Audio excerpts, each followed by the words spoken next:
So welcome to our virtual education session. My name is Carol Murgatroyd. I'm the Education and Support Service Coordinator for the Alzheimer's Society in Halifax area.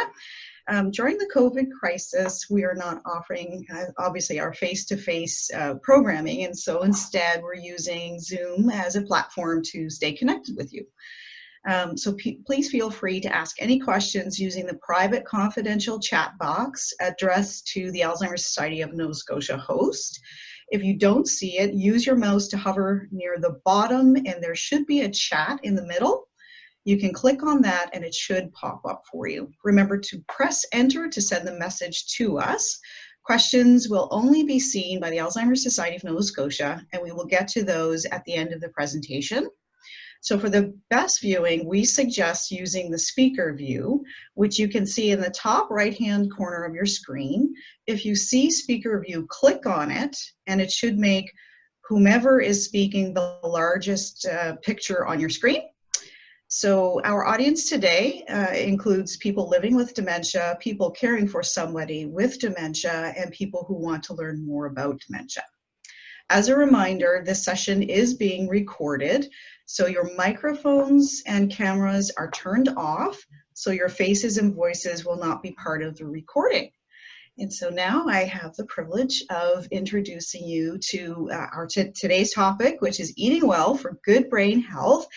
And I'm thinking we'll have lots of questions around this. So we will do about 20 to 30 minutes of the presentation, and then we'll follow that by 20 minutes of question and answer. So it's my pleasure to introduce to you Felecia Tighe Kimball. And Felecia is a registered dietitian with Sobeys, and she's been doing education for the past 18 years. So please welcome Felecia. Thank you so much for that great introduction, Kara. I'm really happy to be here today. I think this is a really important topic and something that I do love talking about because it's something that we can control. So we'll just get into the presentation. The overview today, we're going to talk brain health, a little bit about that. We're going to talk about food, of course, and what can help your brain work the best it can. Which includes the Mediterranean diet and also the balanced plate. So brain health, there are three main ways that the brain health could deteriorate. So let's just chat about them for a second. The cognitive decline, that is basically a mild loss of memory, attention, or learning ability that is expected with normal aging. It's not associated with any underlying brain disease. We also have cognitive impairment, which is the stage between cognitive decline that we just spoke about and dementia. It can involve more pronounced problems with memory, language, thinking, and judgment. Over time, it can improve, it can stay the same, or it can progress to dementia. It's also referred to as mild cognitive impairment, or MCI. And then the third one is dementia. So this term is applied to a group of symptoms that negatively impact memory, basically a general term for a more serious brain disease. Alzheimer's is the most common type of dementia. Dementia affects activities of daily living and social functioning. So there are some risk factors that you can control and some risk factors that you can't. So we'll just skim by the ones you can't control because, of course, it's not an area of focus. If you can't control it, it's really important to know that's a possible reason why you might have the condition, but we don't want to focus on it because there's not a lot we can do with it. So genetics plays a part and age plays a part. But what we are going to focus on, and that's something that I love to do, especially with food, is things that we can control. So there are three. It's eating well, managing health conditions, and also being active. So these are the areas that we're going to focus on today. Eating well, the more current studies are showing more and more that the Mediterranean diet can very greatly affect the brain in a positive way. So if we understand how to eat the Mediterranean way, which is actually very easy here in Canada, then we can greatly affect how our brain works. So let's focus on that, although we can certainly talk about other things as well in the questions. So the Mediterranean diet has its own food guide pyramid, I like to call it, and it is in this form for a reason. The bottom part of the pyramid is the largest, and as you go up the pyramid, it gets a little smaller. And that, it just shows what you should be focusing on the most days, and what you can have, but maybe not very much of, and that's the upper part. So we'll skip to the next slide. So the foundation of what you see is not even food. It's how you're eating your food, and if you're enjoying it, sitting down and spending time eating it, as well as being active. That's really the foundation. Now, if this isn't something that's accessible to you, maybe you do live alone, then that's okay. If you just sit down and take time to eat and not in front of a TV or be distracted all the time, every now and then take a little time to yourself to eat, or maybe gather with friends. Being active isn't something everybody can do. We'll talk a little more about that, but any little bit you can do can make a difference. So the top part is the foundation of the Mediterranean food guide, and the bottom part we actually got from our Canada food guide. So they are very much similar. Healthy eating is more than the foods you eat. It's important to enjoy your food, and it's important to eat meals with others when you can. So being active is also part of that, as I showed you. It can be a bunch of different things. You can be dancing. It's a fantastic way to kind of make you in a very good mood and also get some really great activity. You can get out for a walk, or if you have a pet, that's a really good way, especially a dog. Get out and walk them every day. It can be running, it can be biking. If that's something you enjoy and can do, then they're all great things. There's also any kind of, this what we see at the bottom here is like a tennis match or ping pong. If you do like to lift a few weights, but active in your yard is also very important with the lawnmower or gardening. All of it can play a big part, even housework. If you have to vacuum, if you can think about being active while you're vacuuming, get a little bit more effort put in, get your maybe even your heart rate up a little bit, or play music while you clean. Those are great ways to get activity as well. So the Mediterranean diet, the foods with the most benefit is the portion of the diet that you're seeing here. So there's lots of whole grains and vegetables and fruit, lots of greens there, and there's also the fish and the seafood components. So we'll talk a little more about these. So the vegetables and fruit in our, sorry, I'm just going to flip to my page here, but vegetables and fruit include, it should be half your plate when we talk about the healthy food guide. Half your plate vegetables and fruit is something that you have to think about getting, and you can put it on your plate and actually fill half your plate with it. So it's a very visual thing, and we'll see the healthy plate in a little bit. By doing that, you're going to get a lot of the nutrients that are going to help your brain work the best it can. Leafy greens and berries are some of the best ones that we want to see there, but all of them play a really, really important part. We'll move on to the next one. Fish and seafood is also one of the better protein foods for your brain health. It has something called omega-3 fats, which I'm sure you're familiar with, and if you're not, it is known to be a very healthy fat and helps the brain to function very, very well. And into the healthy fats, one fat that we're going to focus on a little bit here is going to be olive oil. The Mediterranean does mainly focus on olive oil. It doesn't mean it's the only thing you can have at all. And if you don't have olive oil at home right now, that's absolutely okay. Maybe get olive oil every second time you buy oil. It is a great thing to start adding to your diet. It is better than butter and maybe even coconut oil, but it's very good for brain health, very good for heart health, which is also connected with brain to help your brain work better. So vegetables and fruit provide us with energy, fiber, vitamins and minerals, and antioxidants. And what we're picturing here are the leafy greens and the berries, raspberries. It doesn't have to be raspberries, it can be any kind of berry. The berries are known to be very high in fiber. They're also very high in antioxidants. And the greens are also good fiber and provide us with many different types of nutrients as well. So vegetables and fruit are actually part of carbohydrates. I'm not sure how well known that is. We often think of grains as carbohydrates, but vegetables and fruit are carbohydrates, and they do provide us with some good energy as well. So getting half your plate of these is very important. Fish and seafood, we talked a little bit about this as well. It is, just to go into a little more detail, it's our more lean types of protein. Typically less fat, and if it does have fat, again, it's that omega-3 fat. So fish and seafood doesn't have to be something that's really expensive or really difficult to put together. If you're comfortable cooking fish, then you'd know it cooks very fast, much faster than any kind of frozen entree you might get at the grocery store. It's very quick to cook. It doesn't have to be a whole piece of fish. It certainly could be a tuna sandwich or a salmon sandwich. You get some good nutrients from the canned items as well. The lower sodium that you can find is the best option when it comes to those.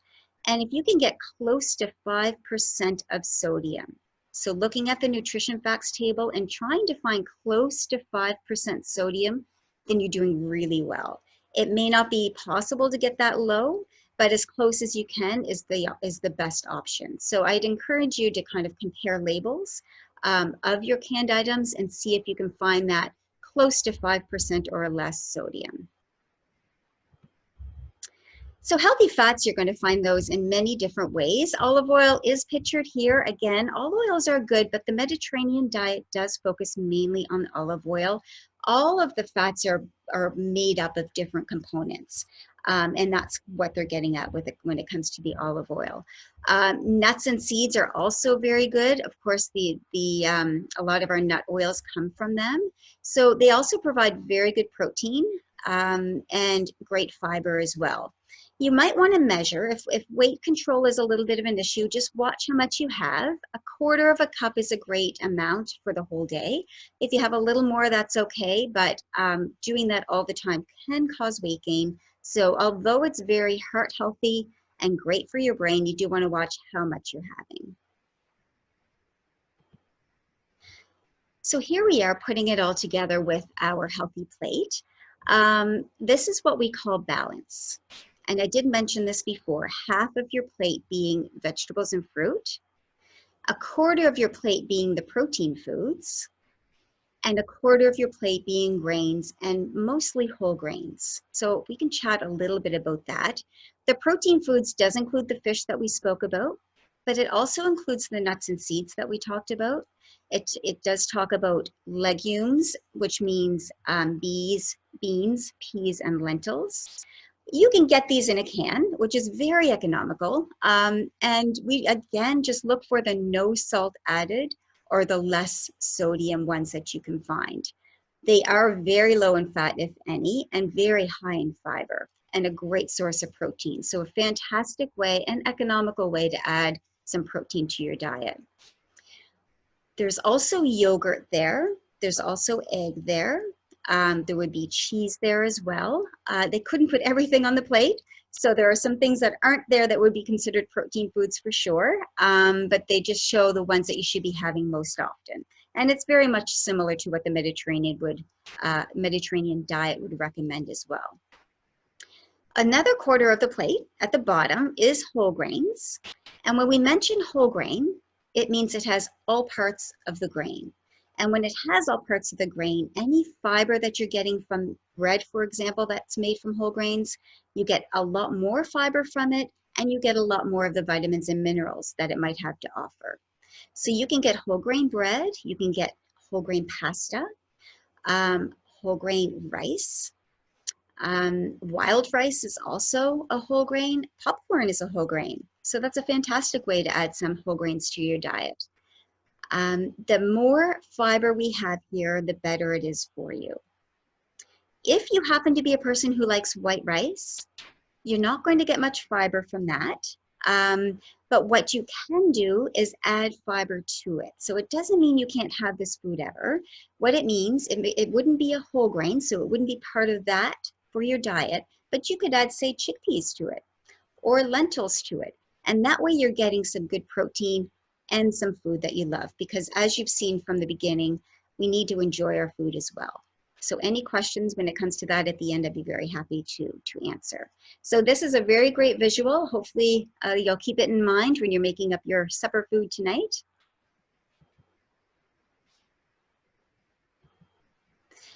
So to put this together for you, we have some recipes.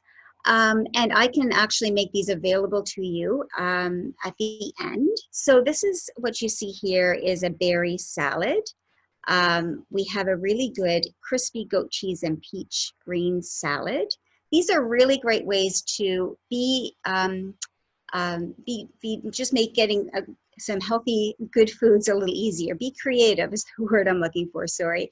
So trying to be creative with half your plate is really important. And by doing that, think about what fruits you like and grill them. This is grilled peaches. They're delicious. Any fruits grilled just brings out a whole different component of sweetness to it. You can, the cheese on here is goat cheese, and you can use any kind of cheese you want, but the cheese here is actually crispy goat cheese, so something a little different again. So adding a little cheese to it, nuts and seeds to this is very, very good as well. Choosing different kinds of greens. There's many to choose from in the grocery store, so take your time now that can go back in and spend a little more time in there and just take a peek and see some red leafy green lettuce or some green, could be beet greens, it could be kale. There's baby kale that's very much like spinach. Lots of different options to try to get your greens in. And the beauty of the baby kale and the spinach is if it's going a little bad, because if you get the big container, that can happen. If it's getting to a point where you're not really comfortable with eating it as fresh, you can always throw it in a pan with a little oil and cook it up. So there's always ways to use it. Another picture we have here are fish tacos with a mango salsa. I'm actually doing a Zoom cooking class with the chef on this coming Monday. So with this, it is just another way to get your fish and being a little creative. It looks very gourmet and maybe a little difficult to do, but it's actually something you would do all the time if you cook fish. It's basically cooking up your fish, and cutting up a few vegetables, and this one is a mango and avocado in with this salsa. Put it in a wrap and put it all together. So you can divide this out on your plate, and if you did, you would have your protein from the fish, you would have your vegetables and fruit from the salsa, and then you would have your grain from the wrap.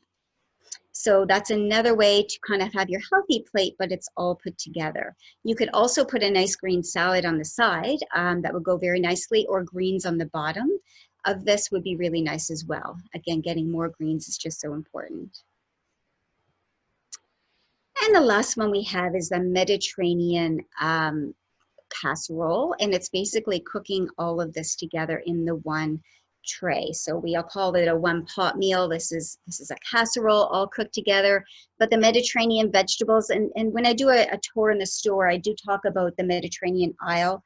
And that's the one where you'd find zucchini, you would find your tomatoes, you find your avocado. It's all in the same aisle in most grocery stores. There's also eggplant there. I don't know if you've tried that before, but it's something kind of fun to try. And with this recipe, again, you're putting your vegetables in, you're putting your fish in, you're putting some different spices in, and you're cooking it all together. So a very nice meal that's very fast to cook. None of this food takes very long. So you could have your meal very quickly. And then you can also control how much you're making. Again, if you're on your own, you can do one piece of fish with a little vegetables. If you want to have leftovers, or maybe you're going to make this and then have the fish tacos the next day. So you can make a little extra fish with this and then change it into something entirely different, but very quick and easy to make for the next day. So leftovers are always nice to have. Making lasting changes. So something to be really mindful of. Hopefully you got some good ideas here, and maybe motivated to make some changes and change how you eat a little bit, or just add some things you haven't tried before. But if you do choose to do that, I do ask that you start small, make realistic goals. If you try to do too many changes overnight for anybody, it's just hard to maintain that. So enjoy the food that you have at home. Maybe next time you go to the grocery store, think about one or two things that you might choose from today's presentation to add to your diet that can help your brain. Take one step at a time. So just in closing, the summary is fill half your plate with vegetables and fruit. Include fish and seafood and healthy fats often. Be physically active. Do as much as you can do. One point I'd like to make here is if you haven't been active and you decide you want to get out, we have some great weather, a little hot, maybe more in the evenings to get out for a little walk. Check with your doctor first. Make sure you know what you can do and then stay within that range. Getting out for a 5-minute walk is fantastic. If that's your starting point and that's what you can do, then get out and do it and feel good about that. And then hopefully over time you can add a little bit more to that. There's no rush. Any little bit helps. Make changes that are right for you. In the end, you really want to be happy with what you're eating. You want to have a fulfilled life. You want to be active in a way that makes you feel happy. So making changes that are right for you may be different than your friend, but that's okay. It's a way to maintain these changes. So I'm happy to open to any questions you might have now. And I think they're coming in the comment box, and Kara's going to chat with me on that. Yeah, there we go. I'm just going to bring up our speaker view there. I can see you now, Felecia. Okay. And you can hear me? I can see you and hear you. Excellent.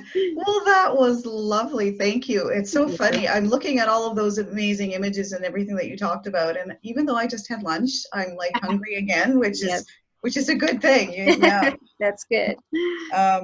So yeah, definitely. We've got a few questions that have come through, and I just wanted to remind people that there will be a poll question that pops up on your screen. We would just like you to take a minute to respond to that when it does actually pop up. So the first question that I have, Felecia, is so somebody has said, I heard that foods that are high in antioxidants are good for the brain. What are some of the foods that are high in antioxidants? Absolutely. Great question. There are actually a lot of foods that we would eat regularly that have high antioxidants. And some of the ones that come to mind are the berries that I've mentioned. Lots of different kinds of berries. Blueberries kind of has the most well known for the antioxidant components, but all berries are very, very good. Citrus foods are also very good. Vitamin C is an antioxidant. So increasing vitamin C in your diet is great. And one of the best ways to do that, a lot of people would think oranges or maybe citrus fruits, which is also true. Red peppers are actually very high in vitamin C as well. So if you're going to choose a pepper to have in your stir fry or to add to your salad, red peppers have the highest vitamin C for that. Nuts and seeds also have some antioxidants as well. So eating a general healthy plate with lots of color, you don't have to worry too much about whether or not you're getting your antioxidants. It would be within that food. Great. That's fantastic. I had no idea that antioxidants were actually present in red peppers. Yeah. The citrus fruits, I know about the benefits of vitamin C, but wasn't necessarily thinking, normally I think of like raspberries and blueberries, and we are really fortunate in Nova Scotia because we have such access to, berries. I'm thinking of the Oxford berries. So if people can't, if they can't get access to those fresh fruits and the red peppers, would you suggest maybe using frozen fruit? Absolutely. As a substitute? For sure. Any time of year. This time of year, as you say, Kara, it's a great time for us because there's lots of fresh available, but frozen fruit is a fantastic way to go. You can get a variety all through the year and tend to be fairly good in price. Even canned, if you choose the canned, that's great too. You want to make sure you're not getting too much sugar. So you want it in juice instead of sugar.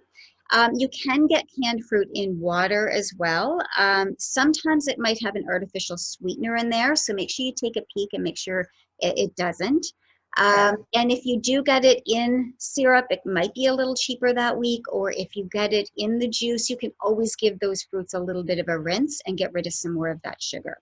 But you still get some good nutrition with that, absolutely. That's great. Excellent. Thank you. Yeah, I'm thinking the syrup might be a bit more sugary, and so to look for the juice option and then to rinse it with water. Excellent. It's probably the best choice there for sure. I have another question here. I like to, as you can see, I'm squinting. Yeah. I like to mix canned salmon with some mayo and curry and make sandwiches. Is this okay? Absolutely. That sounds delicious. That sounds so good. Yes. Canned salmon is definitely a good choice. You can, if you take a peek, it's not easy to see because in the grocery store, a lot of these cans are all together, but you can get a canned salmon that is a little less in sodium. Okay. Same with the canned tuna. So if you take a peek, and the salmon one is actually quite a bit less in sodium, the lower sodium option. So that might be a better choice if you haven't looked for that before. I'm not sure how many people realize, to be honest, because again, it's not really well marked. But that would be the only choice. But man, that sounds very good. I love the creativity of that. Yeah. Yeah. And then the next question, is coconut oil good for your brain? Really good question. So coconut oil, a few years ago, there was a big rage, on coconut oil, and it's something that is, a sometimes food, I would say. So it is still a saturated fat. We didn't talk about saturated fats, but saturated fats normally come from animals and they're solid at room temperature, and they are known to be more apt to clog up arteries and cause some heart issues instead of helping. Now, coconut oil isn't as high in that, or it doesn't have quite the same type of fat in that type of saturated fat. However, it still has some. So it's a middle ground. The saturated fats like butter or animal fat is probably the type to have less often. And then the coconut oil, you can have a little bit more, but the heart healthy stuff is certainly that olive oil and other liquid oils. So heart healthy, which we know is also good for the brain as well. Great. I have another question about oil. Okay. Lots of questions about oil today for some reason. So what's the difference between olive oil and extra virgin olive oil? Okay, great question. So olive oil, well, we'll start with the extra virgin. The extra virgin is the best quality olive oil to get. So it'll be the best in flavor. It'll have the most nutrition that olive oil will have to offer. So it is the best one to choose. It is a little more expensive though. So getting it along with the different oil is not a bad idea. Just using it on your salad dressings more often and maybe not cooking with it as much just for the cost. And maybe buy the regular olive oil for the cooking. And that one is more of a blend of the regular olive oils. So not the cold pressed, not the extra virgin, but more just the basic olive oil. Okay. So it isn't as health forward. However, if that's what you're choosing to use, it's certainly better than some of the harder fats for sure. Okay. So is it okay to use vegetable oil? Is it okay to use canola oil if you don't have olive oil? Absolutely. Yes. Use them up. And like I said, use whatever you have at home and not to worry too much. If we look at the Mediterranean diet, it does specifically talk about olive oil. So adding that into your diet when you can is certainly something to think about. But all the canola oil, vegetable oils, they're all liquid at room temperature, which means they are certainly not going to hurt your heart by clogging up pores or arteries. Sorry. Okay. Yeah. And I often actually get this question too when I'm out in the community, Felecia. When we talk about the Mediterranean diet, people are concerned about whether or not it's going to be expensive to follow the Mediterranean diet. Very, very good question. And, any kind of diet or way of eating that you choose, it can be expensive if you're choosing certain foods. Absolutely. But looking at this and some of the things we've talked about, for half your plate vegetables and fruit, buying in season is really important for cost effectiveness. As we've mentioned, the frozen or the canned are more economical choices for sure. And then for the protein foods, the beans and lentils, even in a can, if you get a can that doesn't say no salt added, if you rinse it for about 5 minutes, you can get rid of about half of the sodium. So a canned lentil or canned beans are usually just a couple of dollars, and that's such a great protein. I understand it may not be something everybody's used to, but maybe buying chickpeas and starting with those, they tend to be the most user-friendly, and then trying to add different ones as you go on. Fish in a can, again, a little less expensive than the regular fish that you might buy. Frozen fish is okay as well too. So that's another way to get those foods. And then rice you can buy rice for your whole grains, which is fine. As I said, popcorn is a great little whole grain for a snack. So it's just depending on what you're choosing within those foods. Funny, I wouldn't have thought of popcorn as a whole grain. I don't know why, because it feels like a treat. Right. Yeah, it's kind of odd when I think about popcorn. And again, you had mentioned earlier, and I wrote it down because when I'm doing my grocery shopping, I want to make sure that I'm getting less than 5% of sodium. Yes. Especially when you're looking at like tuna or salmon, those sorts of things, 5% or less. So that's one of the things that kind of stuck with me today for Yes. sure. Oh, good. Happy to hear that, because it is, and really in any label that you look at, 5% is, it's an ideal amount. Not always easy to access that. As I said, you might see it at 12%, but the other option might be 15 or 20. So looking for the lowest that you can find is ideal. Okay. We've got another question. We've got lots of questions. Oh, that's great. I love it. I love it. So this person has said, my diet consists mostly of rice and curries. I don't see that necessarily in the images. How can I make my diet more brain healthy? Okay, rice and curries. Curries are great. I love curries. Absolutely healthy, and it's very creative and a delicious way to eat. So that shows me that that's something that you enjoy, and that's great. And rice, we can play with the rice option a little bit. If you're willing to try something different, I would recommend a brown rice that takes about 10 minutes to cook. That's the easiest way to ease yourself into a brown rice, to make it a little healthier, and brown rice is a whole grain. If it takes 10 minutes to cook, because you can get some that take 20 minutes, you can get some that take 40 minutes. And I find the longer ones tend to be a whole different experience, and you're really changing the meal that you're having. So an option is the 10-minute brown rice, to give that a try. What you can add to that curry, so many delicious vegetables. So red pepper, right? Get your vitamin C and get your antioxidants is a fantastic way. Great place to add some chickpeas, I would think. You can add chickpeas and maybe not even really notice them too much, or lentils would mix in very nicely. Lentils are a little smaller, so they can mix in well if it's not really your thing. But fish also would go very nicely with this. And again, just about 5 minutes aside on fish in a pan with a little bit of olive oil, maybe. Could cook that up, and you could add that on top of your curry. Okay. So those are really great ways to kind of add some of the foods we spoke about into maybe a different type of cuisine, for sure. Definitely. Yeah. Great. All really good suggestions. Yeah. I was wondering when this question would come up. So somebody has said, how beneficial is red wine?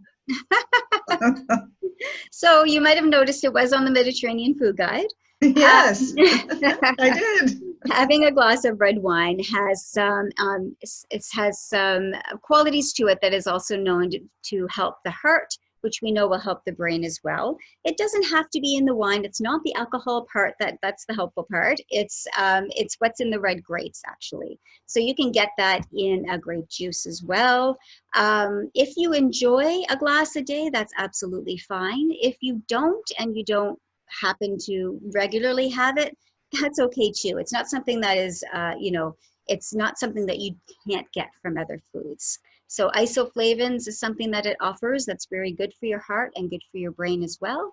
And that's the reason that you see it on the Mediterranean diet. So what is the difference then between the red and the white as far as like the health benefit? The white doesn't have what the red has. That's right. It's the isoflavone component. Isoflavone. And it's typically in the skins of the grapes that you find it. Okay, great. I have a question about olive oil again. Does olive oil lower the bad cholesterol? That's a really good. So olive oil, olive oil can lower your cholesterol, especially, you'll notice a big difference if you're typically using saturated fat.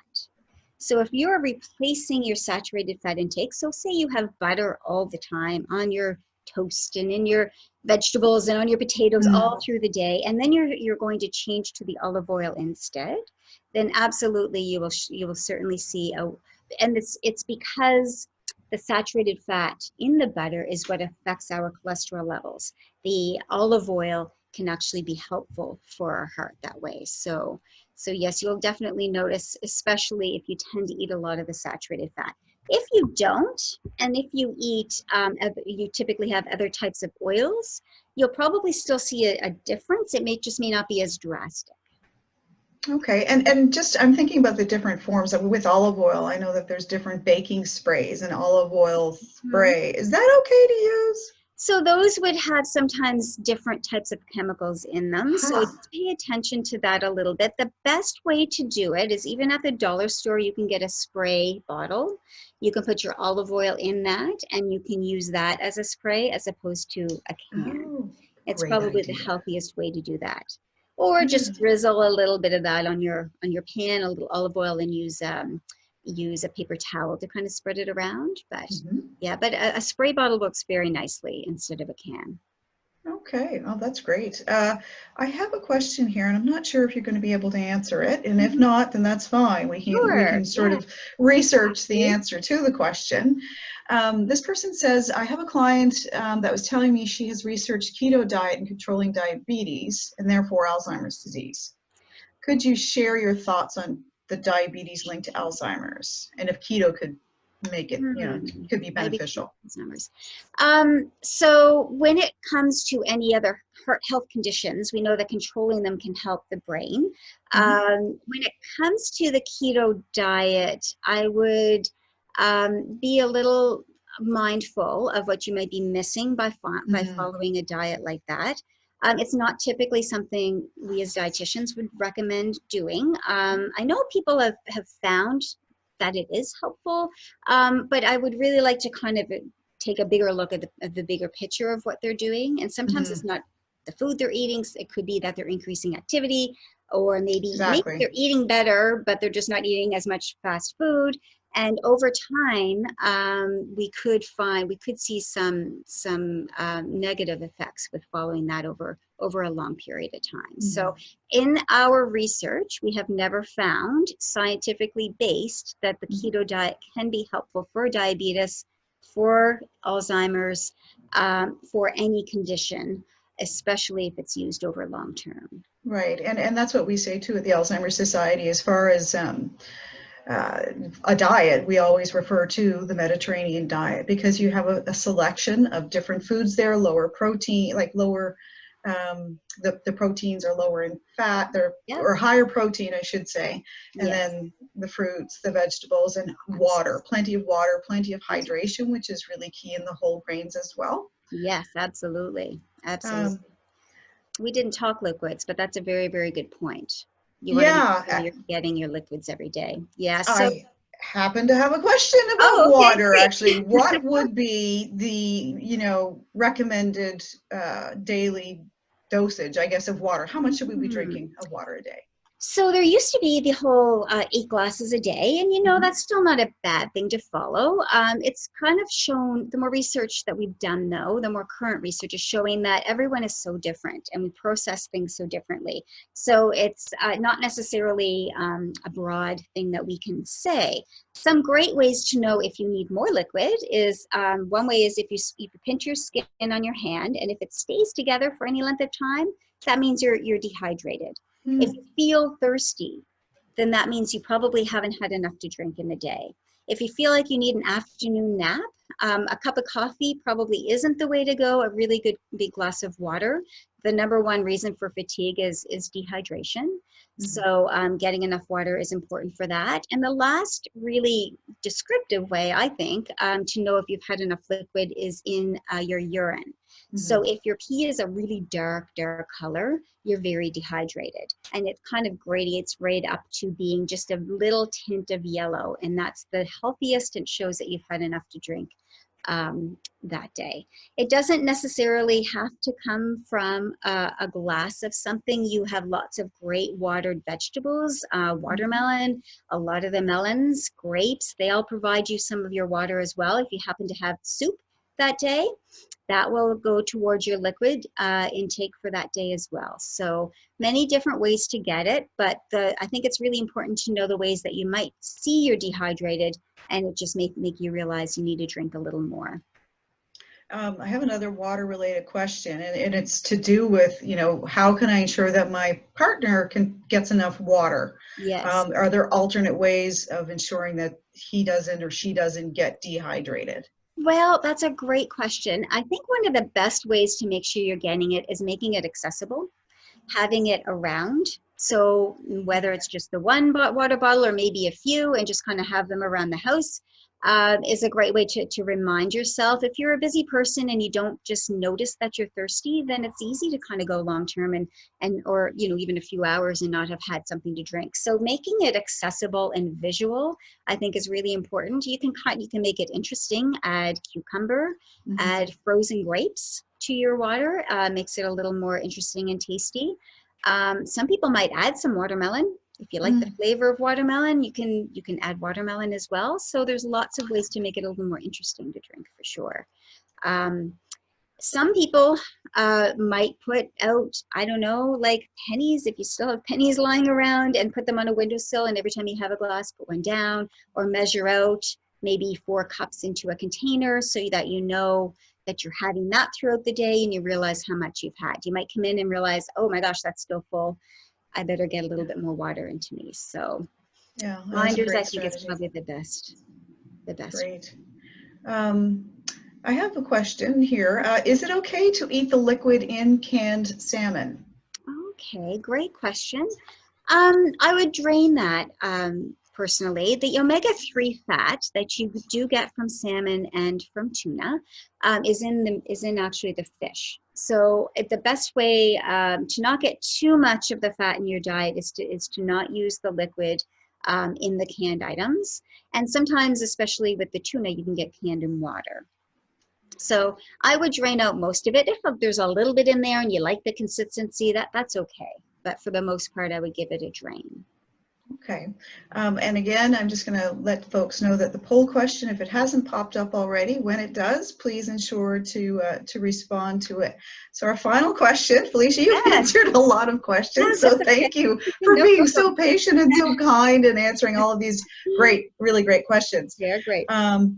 So what foods could you suggest to help lower my cholesterol, or which food should I avoid? Okay. So the biggest factor that affects our cholesterol is the saturated fat food that we eat, and that is what will affect ours. So the saturated fat foods, as I had mentioned, comes from animal fats and from coconut oil as well as palm oil. So those are the things that you're going to want to avoid, not avoid, but have less often. Animals, you can have chicken, you can have a hamburger, but if you're having it on a regular basis, you might want to have it a little less often and replace with fish. That's replacing the different types of fats that we've talked about before. So adding fish to your diet, adding some good fiber to your diet, and having the saturated fat a little less is the best things for your heart, for sure. So following, as we've mentioned, what we've talked about in the Mediterranean diet, I would be saying the same thing to someone who's come to see me for cholesterol issues. Watch the type of fat you're having, watch how much food you're having, and eating the fish and seafood, half the plate vegetables and whole grains more often will definitely help lower your cholesterol levels. That, along with increasing activity. Now, everybody's very individual, so of course, depending on other factors you might have, we'd have to bring that into account. But a general speaking, to keep your cholesterol low, those are really great ideas.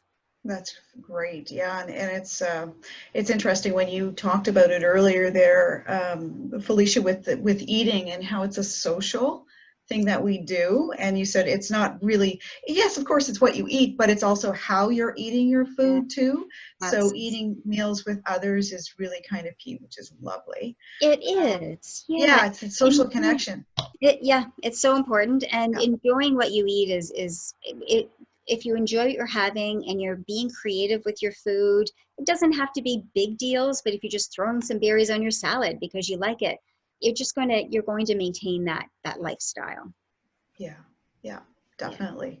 So this is fantastic. Thanks so much, Felecia, for your Thank you so time much for today, and having me. wonderful answers to the questions. Great presentation. I've learned a lot Oh, glad leaving to hear today. that. Yeah, so when I go to the grocery store, I'll definitely be more informed when I head in through the aisles at Sobeys. Excellent.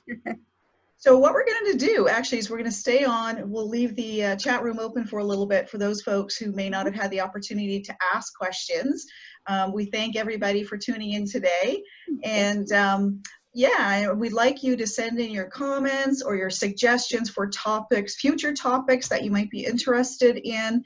And again, if you'd like to have a confidential call with one of our InfoLine staff, please feel free to use the toll-free number, which is in front of you there, 1-800-611-6345. Yeah, and again, just to let you know that this session here is actually being recorded, and we will have it up on our YouTube channel. So if you didn't have the opportunity to watch all of it, or if you have a friend or a family member who would like to participate, you can look at all of our archived sessions, which are on the Alzheimer's Society of Nova Scotia YouTube channel. So thank you again, Felecia. Thank you for Thank you everybody for having attending. me. Great. We might have to have you back again. Happy to come anytime. Excellent. Oh, there's the poll, guys. So please feel free to respond to that as well. Have a great day, everybody. Enjoy the sunshine. It's beautiful out there. Vitamin D is good for the circadian rhythm. So get out there and get some sunshine too. Be safe.